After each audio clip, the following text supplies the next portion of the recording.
Hoje eu quero falar sobre a vida de José, conhecido como José do Egito. José foi o penúltimo filho de Jacó. E a Bíblia, no livro de Gênesis, relata a história desse homem de Deus. José, do Antigo Testamento, para mim, ele é o que melhor tipifica Cristo.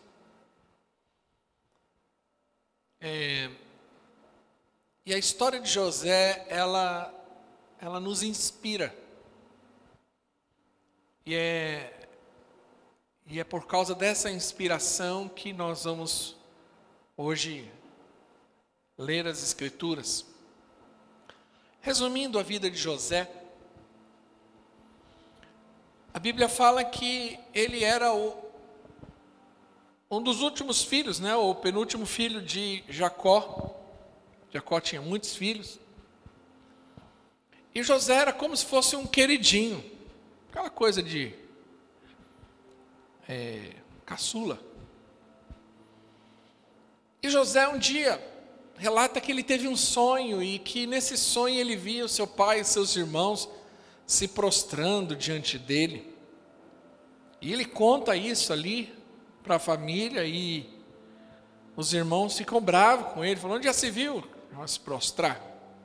Você está pensando que é quem? Você está se achando. Um dia, seus irmãos estão apacentando lá o rebanho de seu pai. Jacó fala: ô José, faz um favor para mim, vai lá ver os seus irmãos. E ele vai. Quando ele chega lá, os seus irmãos já estão bravos com ele. Eles maquinam de dar um fim nesse menino. Se você acha que você tinha confusão com sua família, imagine isso. E eles pegam José, estou resumindo aqui a história, joga ele num poço vazio e ficam pensando: vamos dar fim nesse menino, vamos matar. E o outro irmão fala: não vamos não. Até que um tem a ideia: vamos despachar ele. Nesse momento está passando uma caravana de ismaelitas que está indo para o Egito e eles vendem José para essa caravana, e agora José é levado escravo contra a vontade, lembrando que ele era um menino novo, e ele vai parar no Egito. Ou seja, ele sai do conforto da sua casa, vivia muito bem, e agora ele vai chegar no Egito como escravo, e ele vai e é vendido para um homem chamado Potifar. Imagine o coração desse jovem. Mas a Bíblia relata que Deus era com José, e José caiu na graça de Potifar, e José, mesmo como escravo, ele passa a ser o responsável ali pela casa de Potifar, e a Bíblia diz que Deus prospera ele. Porém, a vida lhe dá outro revés. A mulher de Potifar se engraça com ele. Só que José era um homem temente ao Senhor, e quando aquela mulher parte para cima dele, ele foge. Só que a mulher brava o acusa injustamente. E agora José é mandado para a prisão, injustamente. E ele passa anos nessa prisão. Só que um dia Faraó tem um sonho. E Faraó fica indignado e fala assim: eu preciso de uma resposta desse sonho. E uma das pessoas que trabalhavam ali com Faraó, que passou um tempo com José na prisão, estou resumindo a história, depois você vai ler a Bíblia lá, fala: rapaz, eu conheci um cara que é bom de interpretação de sonho. Faraó fala assim: chama esse rapaz, que já não é mais rapaz, já era um homem feito, passou muitos anos. José chega lá e dá a resposta que o Faraó precisava. Fala assim: olha, esse sonho aí é que vai ter 7 anos de vacas gordas, 7 anos de vacas magras. O senhor precisa administrar as coisas aí para que no tempo de vacas magras você tenha recurso. Faraó, né, olha para aquilo e fala: peraí, você vai ser esse cara. Então José, que estava preso, agora se transforma no segundo homem do Egito, o cara mais poderoso depois de Jacó. E a Bíblia diz que Deus abençoou em todas essas etapas. Deus abençoou José e prosperava José em tudo que ele fazia. Inclusive quando ele vai administrar lá os celeiros, lá ele é o ministro da economia do Egito, ele prospera, ele abençoa ali, Deus abençoa e ele consegue se tornar um homem muito influente. Passados-se anos, José já tinha tido filho, casado, estava com a vida tranquila. Vem o período de seca, de fome, mas José era o cara que administrava, inclusive ele vendia esses recursos para outras nações. Num belo dia, quem entra lá para pedir comida, né, para comprar comida do Egito? Seus irmãos. Seus irmãos não reconhecem, não sabem que aquele cara que está sentado naquela cadeira de autoridade é o Josézinho lá, o Zezinho. Lembrei de você, né, pastor Edmar? Pastor Edmar é José, nome dele, José Edmar, pouca gente sabe disso, né? Que era o irmão Zezinho lá, que aprontou com eles lá, e eles achavam que aquele rapaz tinha sumido, e agora a história vem e coloca eles de frente. José reconhece. E aí, acontece toda uma história e José se reconcilia com os irmãos. José vai ver o pai, Jacó, porque Jacó achava que José tinha morrido.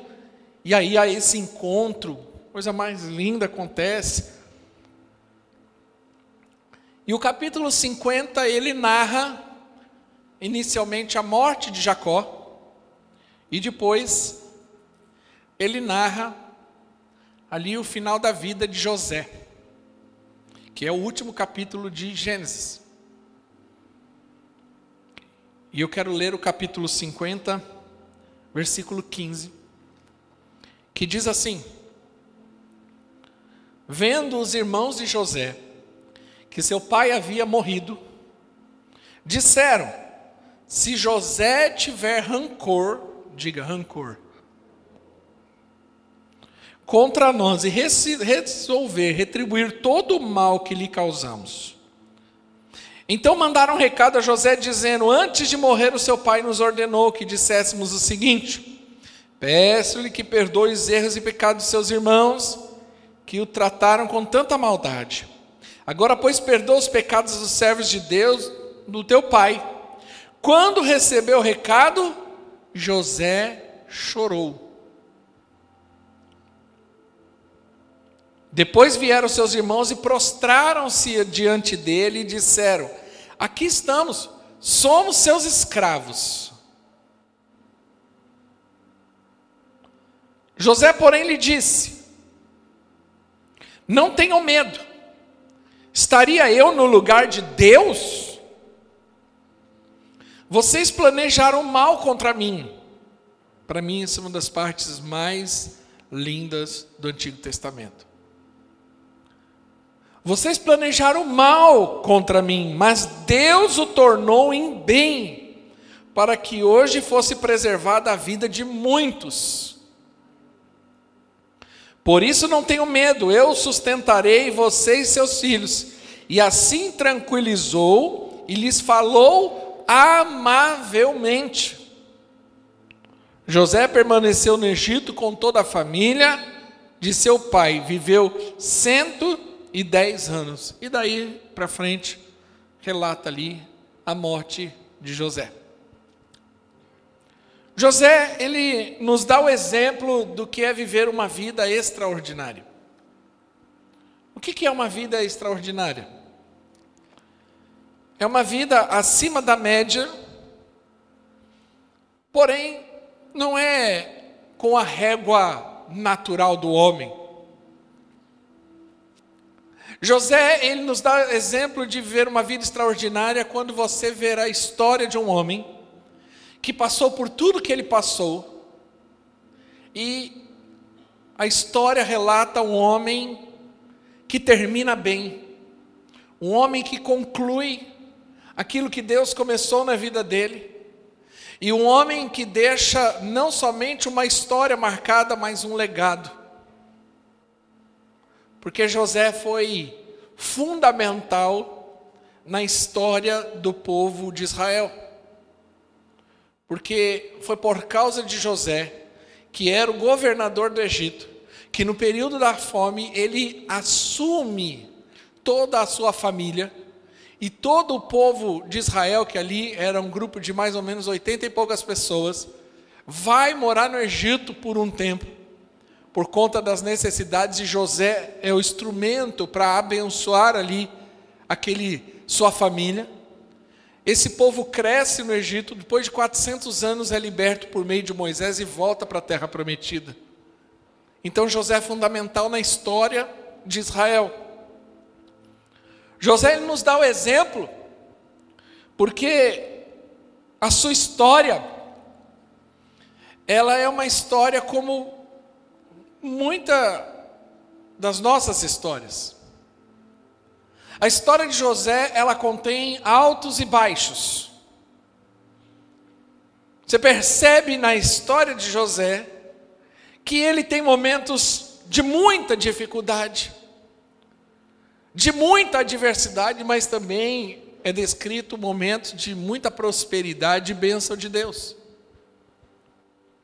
A história de José é uma história de altos e baixos, porque é uma história de revés. Ou seja, a história dele está caminhando, daqui a pouco ela dá uma guinada. Ele estava bem na casa da família, e naquele dia os seus irmãos aprontam com ele o que aprontou e vai parar no Egito. Ele está bem estabelecido na casa de Potifar, daqui a pouco a vida dá um revés, a mulher de Potifar se engraça, ele é acusado injustamente, ele vai parar na cadeia. Aí ele está na cadeia lá, mas está administrando, a Bíblia diz que Deus era com ele naquela cadeia, daqui a pouco as coisas mudam, Faraó chama e ele vai parar no palácio. Ou seja, a vida de José era uma vida de revés. Nós temos traição, calúnia, difamação. Ou seja, o que eu acho interessante e inspirador na vida de José, que é o que nós estamos tratando no dia de hoje, é que mesmo assim, com todo esse histórico, que para muita gente, a sua história de dor e sofrimento é a justificativa para uma vida de fracasso. Para muita gente, a sua história de dor e sofrimento é a justificativa para uma vida, como que eu vou dizer, sem frutos.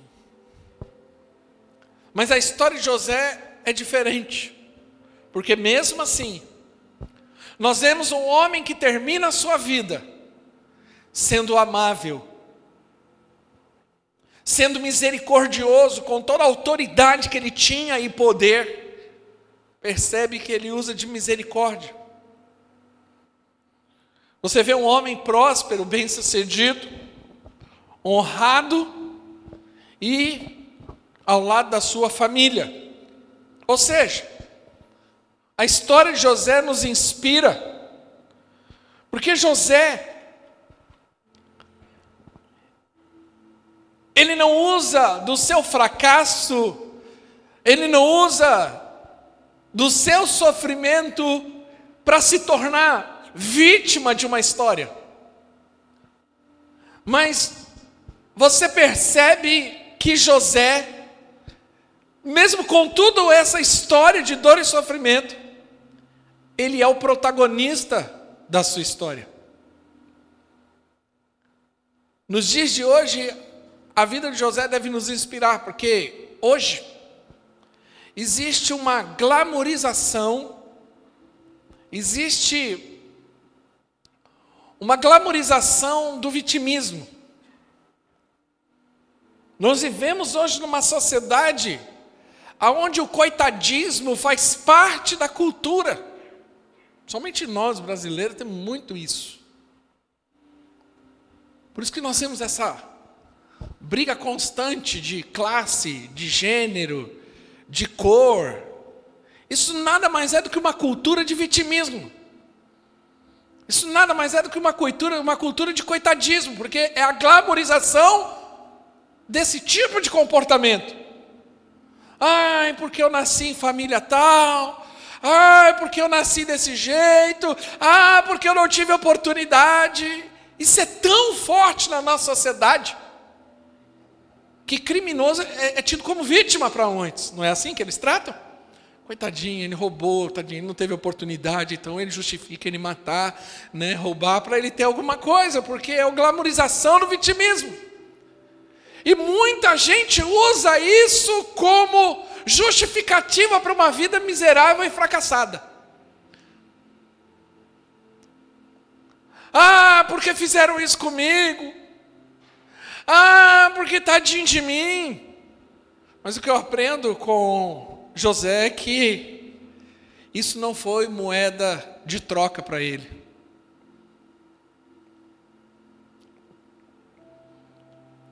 O que eu aprendo com José é que ele praticou uma das lições mais preciosas que nós precisamos aprender e praticar.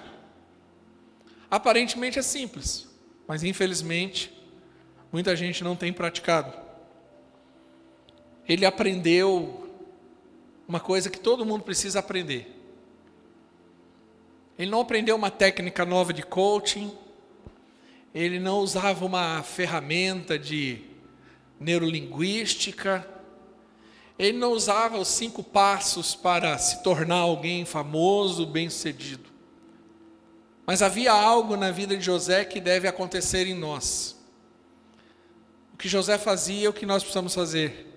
Ele simplesmente permaneceu. Ele permaneceu.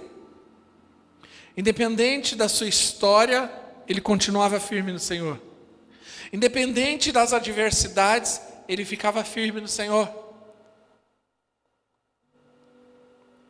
José, quando você olha para a vida de José, você vê um homem que constrói uma história, que tem começo, meio e fim, que aceita os processos e passa pelos processos.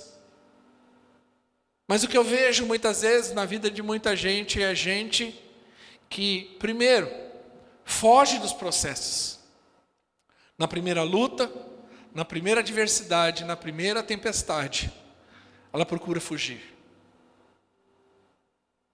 O que eu vejo, infelizmente, é pessoas escrevendo uma história de começos sem fim. Ou seja, começa, mas não termina.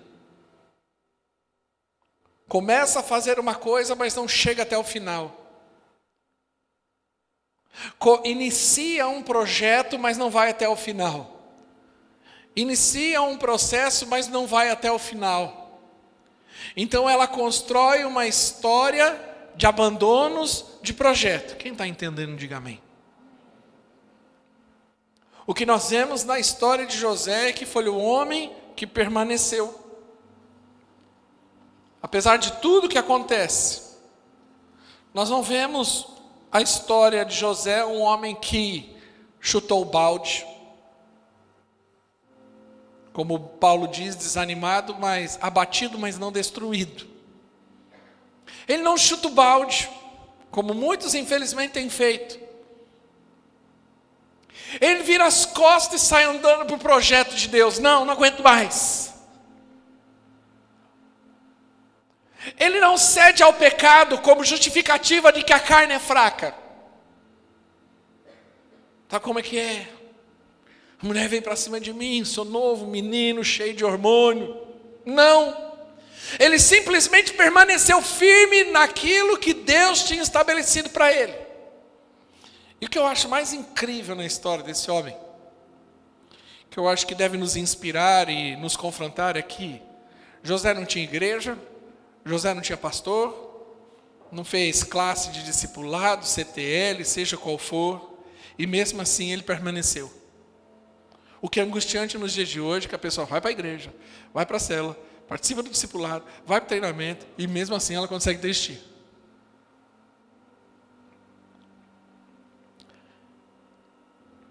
Existem algumas lições que eu aprendo e eu acho que você poderia meditar nisso.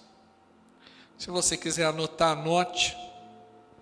Primeira lição que eu aprendo com José: seja sensível às transições de Deus na sua vida. Uma coisa interessante, né, Eclesiastes capítulo 3 diz que há um tempo determinado para todas as coisas nessa vida. Há tempo para todas as coisas.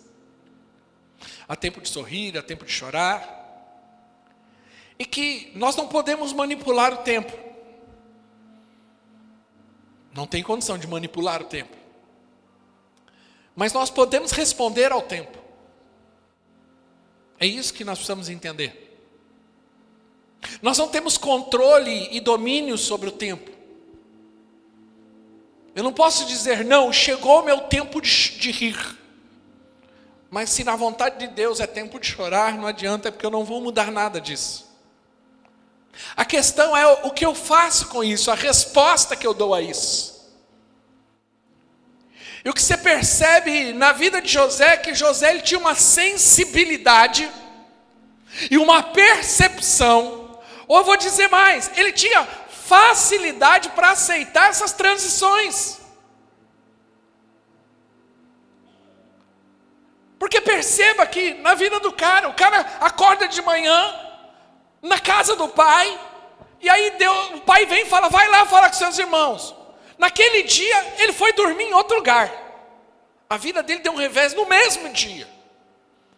Porque muitos reveses da nossa vida, que são essas guinadas, às vezes elas são mais lentas, elas são progressivas. Mas na vida de José não, cara. Foi do dia para a noite, literalmente. O cara acordou num lugar e ia dormir em outro. Aí o cara acordou na casa de Potifar, naquele mesmo dia ele foi caluniado, foi dormir numa prisão. Passou anos naquele lugar. Mas um dia ele acordou na prisão, mas por causa do sonho de Faraó, ele acabou discernindo o sonho de Faraó e foi dormir no palácio. O cara tinha uma sensibilidade, o quê? Para transicionar. Porque muitas vezes é assim mesmo. Quantos creem que Deus está no controle da sua vida? Deixa eu fazer uma outra pergunta. Quantos entregaram a sua vida para Jesus aqui? Você entregou a sua vida para Jesus? Então quem está no controle? Jesus. Agora deixa eu falar uma coisa. Quantos creem que Deus tem um projeto para a tua vida, pessoal? Você crê nisso? Mas deixa eu te falar uma coisa. Deus não vai dar satisfação para você. Deus não dá satisfação, Ele não vai te falar o fim, Ele não vai te falar os próximos passos, Ele apenas vai te guiar. E muitas vezes a nossa vida é assim, nós estamos aqui, Deus quer que a gente vá para lá. Mas muitas vezes a gente resiste a isso. E às vezes não percebe que o tempo, as coisas mudaram, mas a gente ainda permanece naquilo que Deus não quer para nós. Eclesiastes capítulo 8, versículo 5 diz que o sábio sabe o tempo e a hora, o tempo e o modo das coisas. Salmo 90, se eu não estiver enganado, ele fala, Senhor, ensina-me a contar os tempos, discernir os tempos. Nós precisamos ter essa percepção, se nós queremos permanecer, porque muitas vezes não permanecemos, porque não entendemos a mudança de tempo de Deus na nossa vida. E às vezes Deus, nós estamos funcionando, coisas que funcionam agora, que funcionava antes, não funciona agora.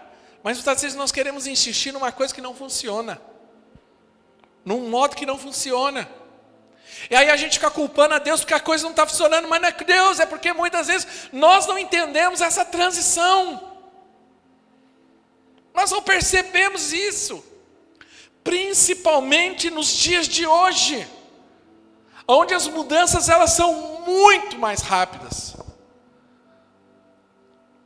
Até os anos 2000, As mudanças elas vieram sendo mais progressivas e rápidas. Um exemplo, a entrada de uma tecnologia, uma mudança de tecnologia demorava muito mais para assimilação. Hoje não. Eu vou dar um exemplo. Quantos aqui pegam essas tecnologias novas, principalmente de aplicativo, né? Quando você começa a aprender alguma coisa, o que acontece? Aquilo lá já ficou para trás. Não é assim? Quando você acha que você está aprendendo aquilo, você fala assim, agora aprendi. Aí que você descobre que aquilo já não funciona mais, já é outra coisa. O Instagram faz muito disso, né? As mudanças, né? Ou seja, é muito rápida hoje. As mudanças, as transições são muito mais rápidas.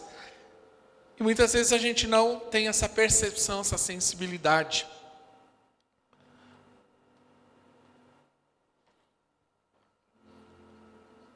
Uma coisa que José entendeu, também em relação ao que diz respeito a nós entendermos os tempos de Deus, essa foi uma lição que eu aprendi cedo na minha vida, isso me ajuda bastante. Que a vida, ela não deve ser tratada como uma corrida de 100 metros. Você já viu nas Olimpíadas? Tem aquele tiro curto de 100 metros. Os caras fazem 8 ponto alguma coisa segundos. Nós tínhamos aí o Zambolt aí. Corredor, cara, em menos de 9 segundos o cara corria 100 metros. Mas uma vez eu ouvi isso e isso me ajudou bastante. Isso serve principalmente mais para os jovens. Que a vida ela não é uma corrida de 100 metros, ela é uma maratona. A maratona é 44 quilômetros. Você não consegue correr em alto nível, que nem o Usain Bolt, 44 quilômetros. Então você precisa aprender, todo corredor de maratona, ele precisa aprender que ele não precisa ser rápido, ele precisa ser constante. Não é a rapidez, mas é a constância que vai te levar mais longe. Eu gosto muito de assistir, quando eu posso, a largada da São Silvestre. Quem já viu a São Silvestre, aquela corrida do dia 31? Eu tenho vontade de correr, mas não tenho coragem. Mas o que eu acho legal daquela corrida é que quando você vê a largada, aquele mundaréu de gente, você vê todo mundo, né? Normalmente você vê os caras correndo, aí você vê um Batman, um cara vestido de Homem-Aranha, né? De Seu Madruga, ele passa correndo assim, e aquela bagunça, gente com placa, né? Só que, do meio da corrida para frente, você não vê mais o Homem-Aranha, nem o Batman. Quem que você vê? Os quenianos, que você não viu lá. Mas os caras vêm numa pegada e num ritmo. E aí eles vão se distanciando, quem chega no final? Os quenianos. E o Batman já ficou lá na caverna dele lá.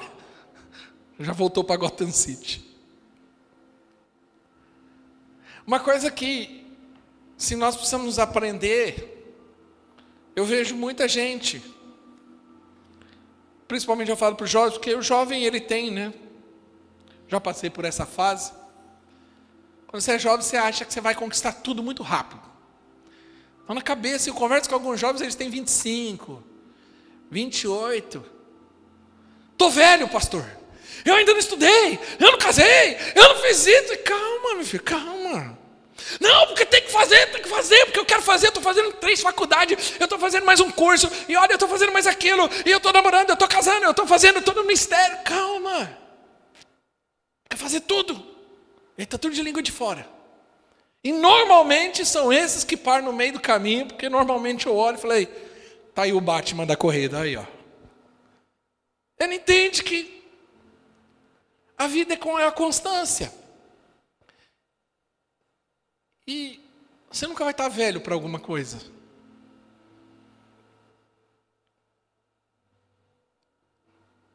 Eu falava de manhã aqui, eu tenho motivado isso nos irmãos, principalmente os irmãos que andam comigo e são mais velhos. Falei, estuda. Eu tenho incentivado. Ah, pastor, eu estou com dificuldade financeira. Se qualifica. Em vez de ficar reclamando da vida, que não tem dinheiro, se qualifica para ganhar mais. E vai aprender uma profissão, vai aprender alguma coisa, vai empreender alguma coisa. Mas alguns falam, não, estou velho demais para estudar. Estou velho demais para começar alguma coisa. Não. Eu mesmo, incentivado por isso, foi fazer faculdade. Claro que brincava aqui com a Sheila de manhã, que nós estamos um curso parecido. E a gente interage ali nos grupos da faculdade. É 11 horas da noite, meia-noite, é a hora que eu estou estudando, fazendo prova, trabalho de faculdade. 1 da manhã. Mas isso para motivar até outros. É possível. Uma coisa que eu aprendo em relação ao tempo e como nós precisamos administrar e ter percepção, é uma lição que eu ensino para minhas filhas, desde pequenininhas. Não pule etapas. A vida é feita de processos e etapas. Para cada tempo, há uma coisa, há um modo, há uma maneira, há algo específico. Aí eu faço essa analogia com as minhas filhas. Eu falo, olha, imagine que a vida é uma escada. Eu falo isso muito para elas. E que em cada degrau tem uma coisa específica. E que só da hora que você estiver naquele degrau, você vai poder desfrutar daquilo. Então, se você quer desfrutar daquilo, você precisa chegar naquele degrau. E não adianta. Se você pular o degrau, você não pode voltar para pegar. Então, você precisa respeitar cada etapa da sua vida. Eu falo isso para elas porque eu quero ensinar para elas o seguinte: existe o tempo certo.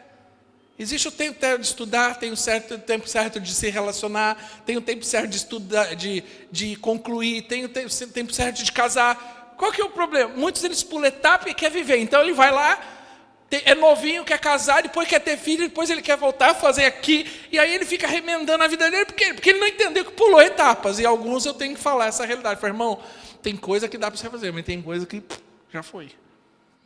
Não dá mais. Pulou. Aceita que dói menos. A pessoa chega aqui para mim e fala, pastor, olha, estou aqui 20 anos com o meu marido, 3 filhos, um neto, agora eu quero casar e vestir de noivo. Irmão, não dá não faça isso. Isso é para novinho. Vestir de noiva representa santidade e pureza. Quem tem filho não tem mais santidade e pureza aí não, já foi. Precisa entender seu tempo. Ah, mas é o meu sonho.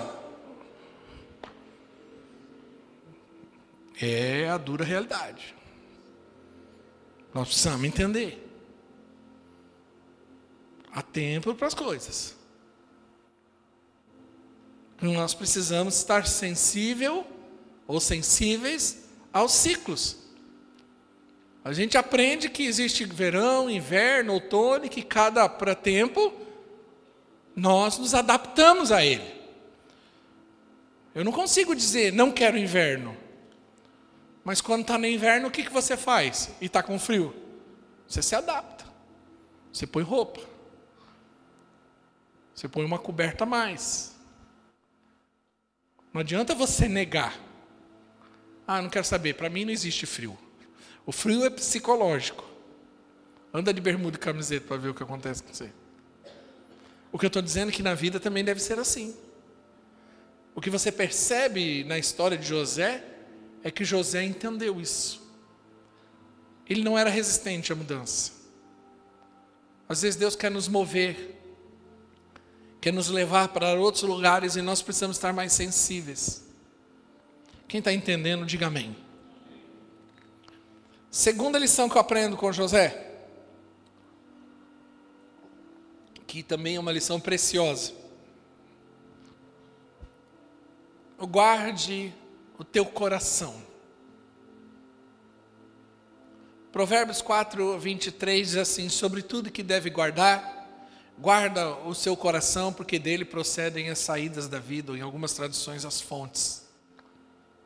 Há muitos anos atrás eu preguei sobre isso, e isso marcou muito a minha vida, pessoal. Aprendi a guardar o coração.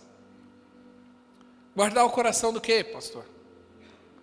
A história de José, você vê ele sendo traído, enganado, ele tendo dores, dificuldade, mas você encontra um homem na sua velhice emocionalmente saudável,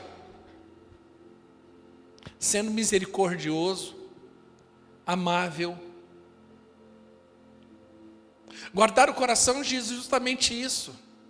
Seus irmãos falaram assim lá no texto, e ele deve estar magoado, ele deve estar ressentido conosco, e ele fica até bravo, né? Ele fica até indignado, porque esse não era o seu coração, mas infelizmente é a realidade de muitos nos dias de hoje.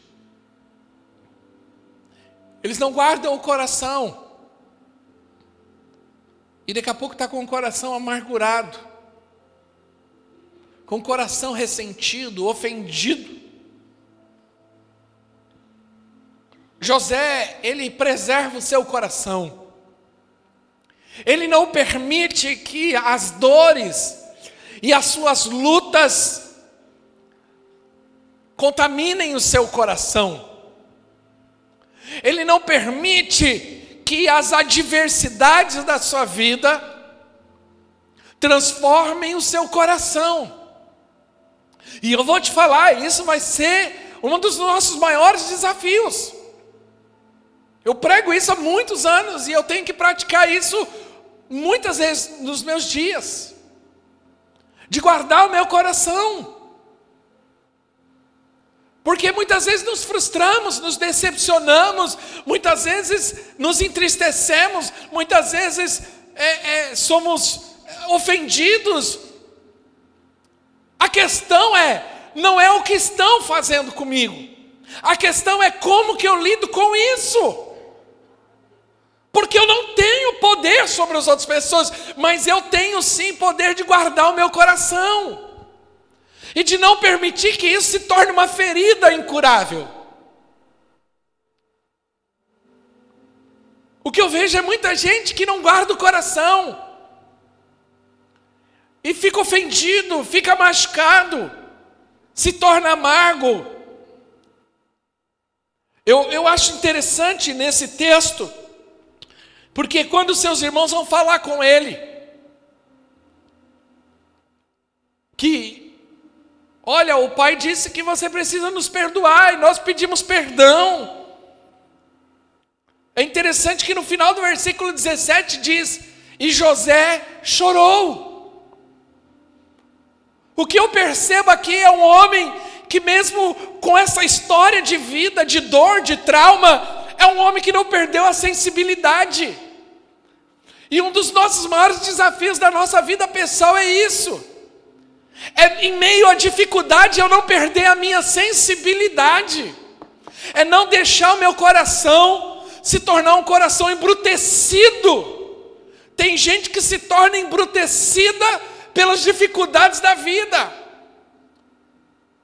E quanto mais velha ela vai ficando, mais embrutecida e cascuda ela vai ficando. Quanto mais velha ela vai ficando, mais insensível ela vai ficando. E nós vemos aqui um homem que chorou diante disso. E o texto ali no final disse, ele disse com eles amavelmente. A resposta que José dá é uma resposta, é uma fala amável. O perigo de muitas vezes nos decepcionar, nos frustrarmos, é o que nós fazemos com isso. Não guardamos o nosso coração e nos tornamos insensíveis. Aí eu faço um paralelo com Jesus.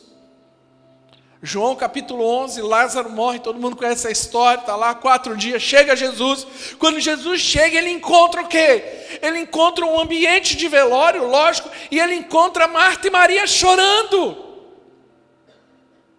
Eram suas amigas, ele conhecia esse povo.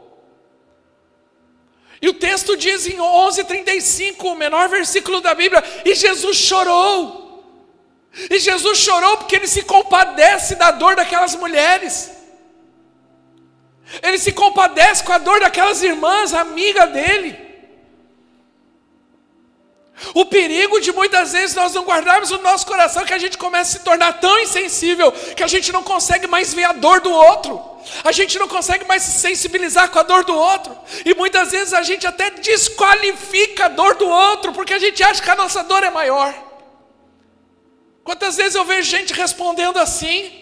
Vem alguém e fala assim: eu estou sofrendo porque o meu dedinho quebrou. Aí você fala: dedinho, você não sabe o que é quebrar, eu estou com o meu braço quebrado. Ou seja, eu acho que a minha dor, ela é muito maior que a dor do outro, mas não é. Nós precisamos respeitar a dor do outro também. Muitas vezes nos tornamos tão duros e tão insensíveis que a gente se torna até arrogante, porque a gente começa a achar que até o nosso sofrimento é maior do que o dos outros. Alguém vem e fala assim: olha, eu estou sofrendo muito por isso. Você fala assim: você não sabe o que é sofrimento. Como não? A pessoa está me dizendo que está sofrendo. E muitas vezes eu ignoro isso, achando que o sofrimento dela não tem valor, porque o meu sofrimento é maior. Você conhece alguém assim? Se torna insensível. Eu percebo uma pessoa que não guarda o coração, existem alguns sinais. Um deles, além da insensibilidade, é o sarcasmo. Tem gente que fica sarcástica. Desvaloriza a dor do outro. A pessoa se torna amarga. Eu gosto de dar esse exemplo porque isso foi uma lição para mim. Um dia eu fui comer um negócio, eu senti um amargo. Aí eu tomei Coca-Cola e amargo. Falei: tem alguma coisa errada, as coisas estão ruins. Está tudo amargo, tudo que eu comia estava amargo. Aí depois eu descobri que na verdade o problema era comigo, eu estava com problema de fígado. Quando você tem problema de fígado, tudo fica amargo. Fui tomar chá de boldo até, que também é amargo. Mas aquele dia eu me lembro que aquilo foi uma lição. Que quando a gente está amargo, até o doce fica amargo. Até aquilo que é agradável fica desagradável. Isso é um sinal de quem está amargo. A pessoa não consegue mais ver valor e doçura em nada. Tudo está ruim. Tudo não presta. A pessoa fica meio ranzinza até. E um dos sinais é que a pessoa perde a doçura. E essa doçura é muito expressada no falar. A Bíblia diz que a palavra branda acalma o furor. O texto de Gênesis, no versículo 21, diz assim, Gênesis 50, 21. A resposta de José é maravilhosa, porque ele disse assim: por isso, não tenham medo, eu sustentarei você e seus filhos. E assim os tranquilizou e lhes falou amavelmente. Quando você não guarda o coração, você começa a dar respostas ríspidas. Começa a machucar com palavras. Terceira lição. Enxergue Deus em todas as circunstâncias. Para mim, eu tenho por mim que José, ele era craque nisso. É claro que isso você não aprende do dia para a noite. Mas a resposta de José é algo fabuloso. Capítulo 50, o versículo 18 diz assim: depois vieram seus irmãos, prostraram-se diante dele e disseram: aqui estamos nós, somos teus escravos.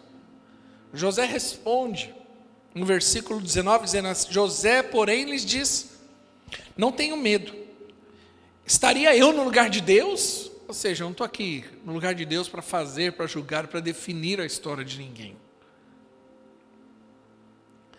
Vocês planejaram o mal contra mim, mas Deus tornou em bem para que fosse preservada a vida de muitos.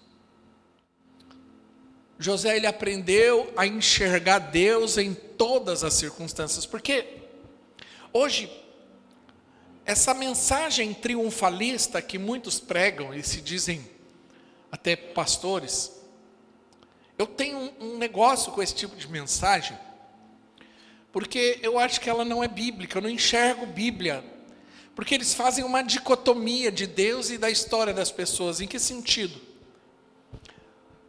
Parece que a vida da pessoa ela é feita, ela tem o sucesso e o fracasso,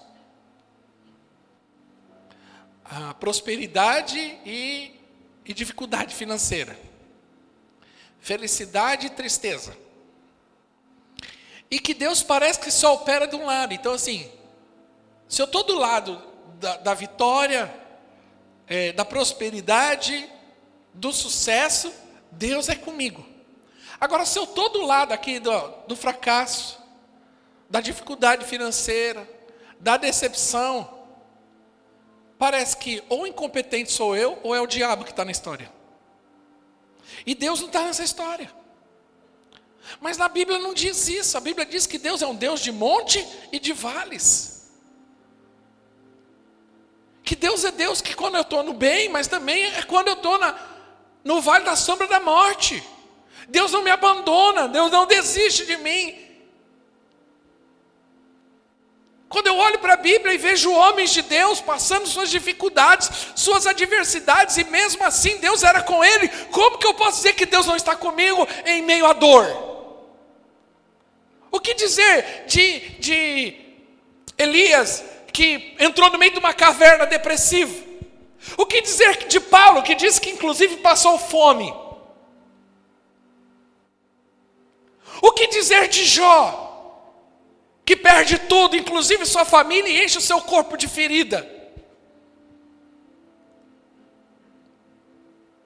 Como não enxergar Deus em todas as coisas? O próprio Paulo escreve isso em Romanos 8, dizendo: todas as coisas cooperam para o bem daquele que ama a Deus. Todas as coisas. O que está dentro disso? Tudo. A partir do momento que eu entrego a minha vida a Cristo, tudo. E se você entender sobre isso, a Bíblia diz que desde antes da fundação do mundo, você já era escolhido e estava dentro desse projeto. Nós precisamos enxergar a nossa vida muito mais além disso, na perspectiva da cruz, na perspectiva do Calvário, na perspectiva da redenção. Eu vou dizer, eu me converti aos 22 anos de idade, eu entrego a minha vida para Jesus Cristo, mas Deus não começa a operar a partir daquele momento. Não, não, não, não. Isso é uma visão limitada.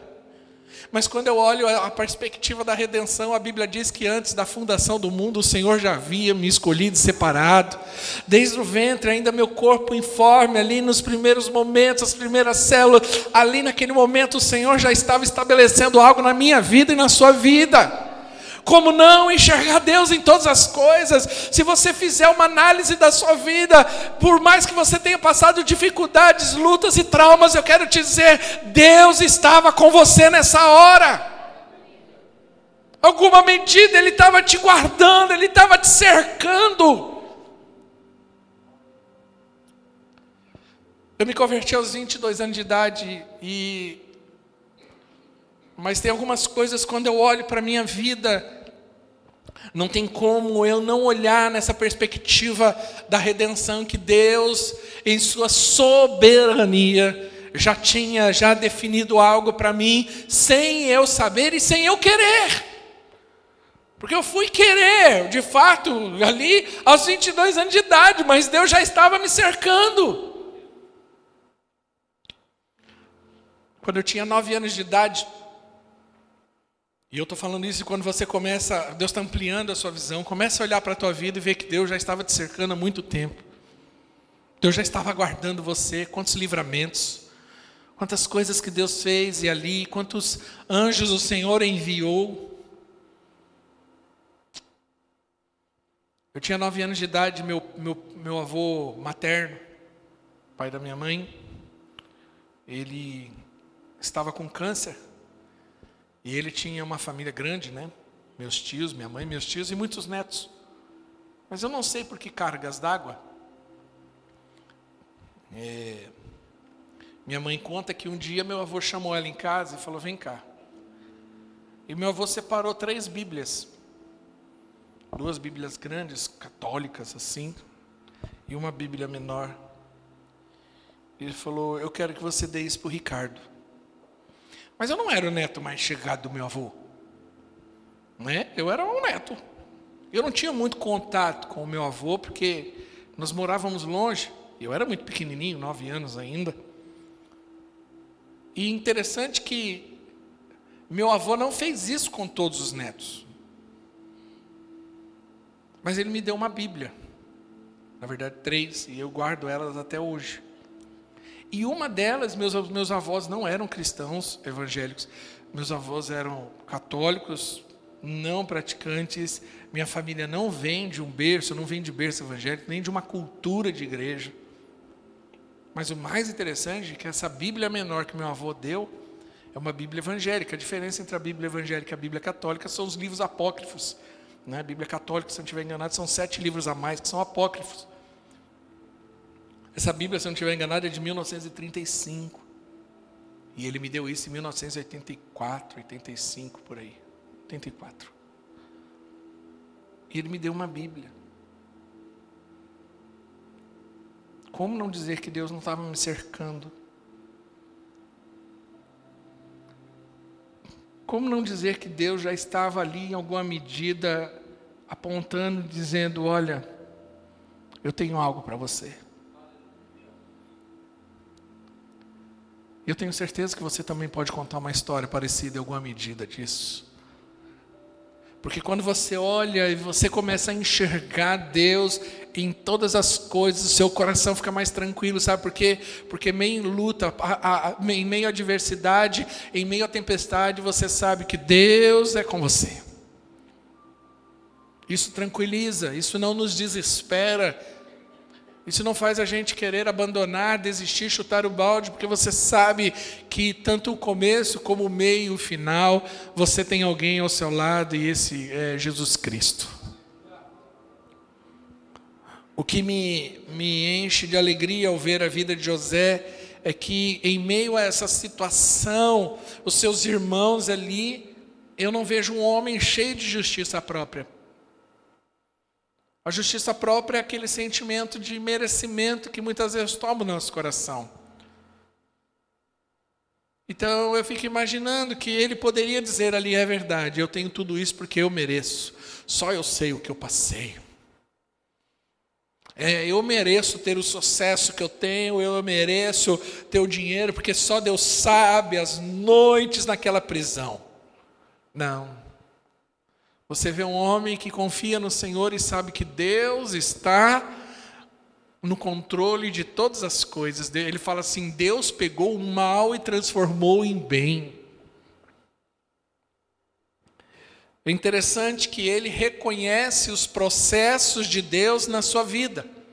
Provérbios capítulo 3, versículo 6... diz isso: reconhece Deus em todos os seus caminhos e Ele endireitará as suas veredas. Eu não sei o que você está passando, mas eu sei que você pode começar a enxergar Deus em meio a essa luta. Você pode enxergar Deus em meio a essa crise. E todos os processos de Deus têm um propósito: nos levar para aquilo que Ele quer. É interessante que o texto deixa claro, ele diz assim, olha, versículo 19, respondeu José: não tenho medo, estaria eu no lugar de Deus, vocês planejaram o mal contra mim, mas Deus tornou em bem para que hoje fosse preservada a vida de muitos. O que ele estava dizendo? Olha, vocês fizeram mal, mas Deus está no controle da minha vida de uma tal forma que tudo que me aconteceu foi para um propósito, para que eu pudesse estar aonde eu estou, sentado na cadeira, exercendo a influência que eu estou exercendo, para que outros fossem beneficiados, para que outros fossem livres. O que José entendeu é que ele sabia que não tinha a ver com ele, mas tinha a ver com um propósito muito maior. Eu disse que você precisa olhar a tua vida da perspectiva da redenção, mas você também precisa enxergar a tua vida, da sua vida da perspectiva do propósito. E quando eu enxergo na perspectiva do propósito, eu começo a entender que não tem nada a ver comigo, mas tem a ver com outros. Que Deus não me colocou nesse púlpito por minha causa, mas Ele me colocou porque por causa de outros. Que Deus não colocou e não estabelece você aonde Ele está estabelecendo, na autoridade ou na influência que Ele está te dando por causa de você, mas é por causa de outros. Deus está colocando você em posições e lugares de influência para que outros fossem salvos, para que outros fossem abençoados, para que outros sejam edificados. É interessante que ele diz, e eu vou sustentar você. Nem a sua prosperidade é para você, é para abençoar a vida de outros. Tudo aquilo que Deus faz para nós nunca é para ficar em nós. Nós somos o primeiro beneficiado, mas nós não devemos ser o único beneficiado, porque nós temos que saber que tanto conhecimento, sabedoria, inteligência, capacitação, recurso, dom, talento, é para que outros fossem abençoados, para que outros fossem salvos. E a igreja precisa entender isso. Que o irmão não está ali, o Elber não está ali na posição lá como subgerente do tenda, porque ele é, ou pelo merecimento, mas porque Deus tem um propósito com ele. Pastor, qual que é o meu propósito? Deus vai usar você em alguma medida, quer queira você ou não, para outros serem beneficiados. É assim que Deus faz. É assim que Deus estabelece a gente em posição de influência, seja qual for. E eu não estou dizendo de influência de autoridade. Quando eu olho para a história de Naamã, a Bíblia diz que uma menina que trabalhava na casa dele foi instrumento para que Naamã fosse curado. Deus só precisa de uma menina. Não foi uma autoridade. Não foi uma menina que estava trabalhando e falou assim, ô meu amigo, ô Naamã, ô chefe, você precisa conhecer um profeta lá, e ele orar por você, você vai ser curado. É uma menina. Aos olhos naturais não tinha uma grande influência, não tinha uma autoridade, mas ela entendeu que ela estava ali para o propósito. Levar cura para um homem leproso. Quantos Naamãs não tem ao nosso lado, e Deus quer usar você para dizer, olha, eu conheço um profeta chamado Jesus e ele pode te curar. O que eu acho lindo na história de José é que ele não paga o mal com o mal. Mas a Bíblia diz que quando ele tem essa história na mão, ele diz assim, olha, eu vou abençoar vocês. Tem uma coisa interessante que eu acho que aí é o grande teste de Deus na nossa vida.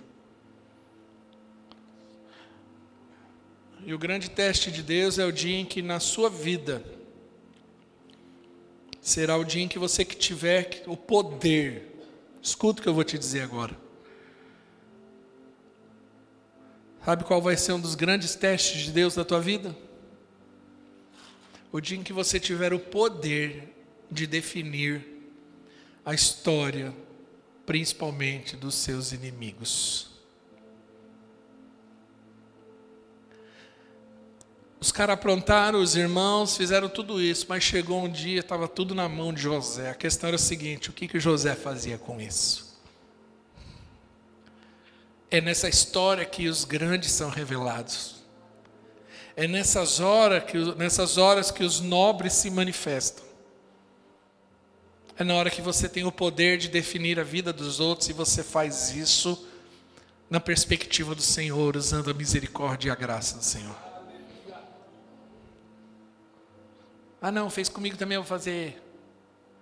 Justifica. Se o teu inimigo tiver fome e ele te pedir, dá-lhe de comer. Se ele tiver sede, dá-lhe de beber, porque fazendo isso ajuntará brasas vivas sobre a tua cabeça. Não se deixe vencer pelo mal, mas vença o mal com o bem. Romanos capítulo 12. Eu quero encerrar. Pode subir o banda. quero concluir essa mensagem. Que o que me chama a atenção, eu acho que nós podemos ler João 15:4, o Berdusco leu, eu achei que encaixa.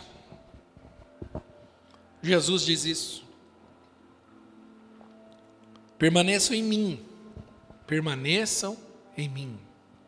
e eu permanecerei em vocês. Nenhum ramo pode dar o fruto por si mesmo, se não permanecer na videira.